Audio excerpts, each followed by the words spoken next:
2వ అధ్యాయం 18 నుంచి 29 వచనాల వరకు తుయతైరా పట్టణం వరకు సర్వోన్నతులైనటువంటి దేవదేవుడు లెక్కింపజేశారు.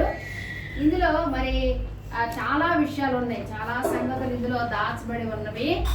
ఎంతవరకు పరిశుద్ధాత్మ నడిపిస్తే మీరు ఎంతవరకు సమయం ఉంది అని అనుకుంటారో అంతవరకు మాత్రమే నేను చెప్పాలని ఆశపడుతున్నాను. ఎందుకంటే మీకు సమయం ఎక్కువైపోయింది. పోయిన వారం నేను చూసుకోలేదు, దాదాపు 1:15 గంట అయిపోయింది. కానీ మిమ్మల్ని నేను ఎంతగానో అభినందిస్తూ ఉన్నాను. అంత సమయమైనా కూడా లేచి వెళ్ళిపోకుండా శ్రద్ధగా ఆసక్తిగా దేవుని యొక్క వాక్యాన్ని విన్నటువంటి మిమ్మల్ని దేవుడు బహుగా దీవించి ఆశీర్వదించుగాక. ఆమేన్. మరి ఈరోజు మనకి ప్రభురాత్రి భోజనం కూడా ఉన్నది కాబట్టి మనం దేవుని యొక్క వాక్యాన్ని ఈ యొక్క తుయతైరా సంఘం కోసం ఏం తెలియజేశారో ప్రభు, ఆ తుయతైరా సంఘం మనకు ఏ విధంగా అది మనకు నేర్పిస్తుందో, అంటే అందులో ఉన్నటువంటి సంగతులు ఏమైనా ఇంకా మన సంఘంలో ఉన్నాయా, లేదంటే ఇంకా ఒకవేళ మన హృదయాల్లో ఉన్నాయా, మనం ఆ విధంగా నడుచుకునేటువంటి వారంగా ఉన్నామేమోనని ప్రతి ఒక్కరు కూడా తమలోకి తాము తొంగి చూసుకుని సరి చేసుకోవాల్సినటువంటి ఆవశ్యకత ఖచ్చితంగా ఉంది. ఎందుకంటే మనకి సమయం ఎక్కువ లేదు. ప్రభు యొక్క రాకడ సమీపంగా ఉంది అని చెప్పడానికి అనేకమైనటువంటి సాదృశ్యాలు కనిపిస్తూ ఉన్నాయి. ఒకవేళ ప్రభు రావడం ఆలస్యమేమో అది నాకు తెలీదు.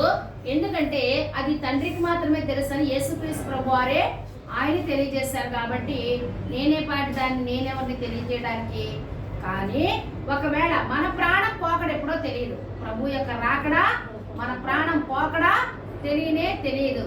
కాబట్టి మనం ప్రాణం పోకముందే దేవుని గురించినటువంటి విషయాలు అనేకం తెలుసుకుని వాక్యానుసారంగా జీవించడానికి మన యొక్క హృదయాలను సిద్ధపరచుకోవాల్సినటువంటి వారంగా ఉన్నాము. ఎప్పుడైనా కావచ్చు కదా.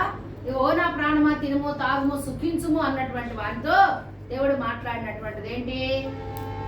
ఓ వెర్రివాడా, ఈ రాత్రికే నీ ప్రాణము తీయగోరుచున్నారు అన్నాడు కదా.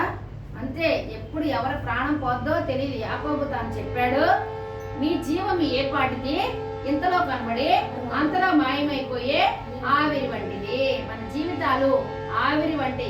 ఒక అన్నం ఉడుకుతా ఉంది, లేకపోతే కూర ఉడుకుతా ఉంది, దాని మీద మూత ఇలా తీసాము, తీగానే ఆవిరి ఎంత త్వరగా వెళ్ళిపోద్ది. రెప్పపాటు ఇలా ఇలా రెప్ప కొట్టేసరికి అది వెళ్ళిపోద్ది. మన ప్రాణం కూడా అలాంటిదే, ఎప్పుడు పోద్దో తెలియదు. కాబట్టి ప్రతిరోజు కూడా మన సిద్ధపాటు కలిగినటువంటి వారంగా ఉండాలి. 4 సంఘాల కోసం దేవుడు తెలియజేశారు. మొదటిది, ఎప్పుడు తిన్నది అప్పుడే. పుస్తకాలు చూస్తే కొట్టేస్తారు మిమ్మల్ని. ఎంత ఘోరంగా తయారయ్యారంటే భయం లేదు, దేవుడి భయం అసలు. ఆ సంఘాల పేర్లు అంటే పుస్తకాలు చూస్తున్నారు. ఎంత ఎంత ఇదిగా ఉన్నారో. ఏ రోజు ఆ రోజే. ఇది భోజనం కాదు, ఏ రోజు ఆ రోజు తిని మర్చిపోవడానికి. దేవుని యొక్క వాక్యం దీని హృదయంలో మనం భద్రం చేసుకుంటేనే మన పరలోక రాజ్యం వెళ్ళేది. ప్రభు రాకలు ఎత్తబడాలి అని అంటే దేవుని యొక్క వాక్యం సమృద్ధిగా మన హృదయాల్లో నివసింపనీయండి అని చెబుతున్నాడు. మొదటి సంఘం ఎఫెసు, 2వ సంఘం స్మరణ, 3వ సంఘం పెర్గమ, మూడోది పెర్గమ, 4వది తుయతైరా. 3 సంఘాల కోసం తెలుసుకున్నాము. 4వ సంఘమైనటువంటి తుయతైరా మనం చూస్తే ఎఫెసు సంఘం నుంచి స్మరణ ఎంత దూరం ఉంది, స్మరణ నుంచి పెర్గమ ఎంత దూరం ఉంది. అలాగే ఇప్పుడు చెప్తున్నాడు పెర్గమ సంఘం నుంచి ఈ యొక్క తుయతైరా ఎన్ని కిలోమీటర్ల దూరం ఉందని తెలియజేస్తానంటే 70 కిలోమీటర్ల దూరం ఉందని తెలియజేస్తున్నాడు. దాని యొక్క దూరం తెలియజేస్తూ, ఆ ప్రాంతాలు తెలియజేస్తూ, ఆ తుయతైరా పట్టణం ఏ విధంగా ఉంది, అందులో ఉన్నటువంటి దాని క్రియలు ఎలా ఉన్నాయి దేవునికి తెలుసు. నీ క్రియలేంటో దేవునికి బాగుగా తెలుసు. నీ పక్కనకు తెలియదు నీ క్రియలేంటో, కానీ దేవునికి తెలుసు.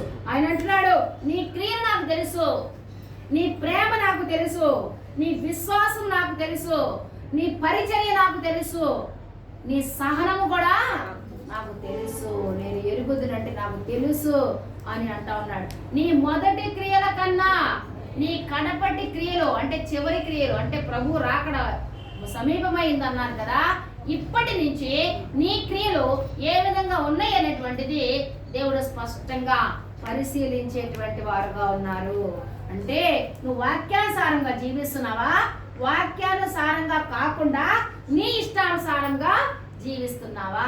ఆయన కొరడా పట్టుకుంటాడు, ఏం చేయడు, నిన్ను వదిలేస్తాడు అంతే. జాగ్రత్త, దేవుని వాక్యాన్ని పట్టుకోవాలి, దేవుణ్ణి పట్టుకోవాలి. దేవుడు ఏదైతే తెలియజేస్తున్నాడో దాని చొప్పున నడుచుకోవాలి. ఈ తుయతైర పట్టణంలో ఉన్నటువంటి సంగతులు అనేక తెలియజేశారు. ప్రేమ, విశ్వాసం కోసం మనం చూస్తే ప్రేమ కోసం చెప్తారు కదా గలతీ పత్రికలో.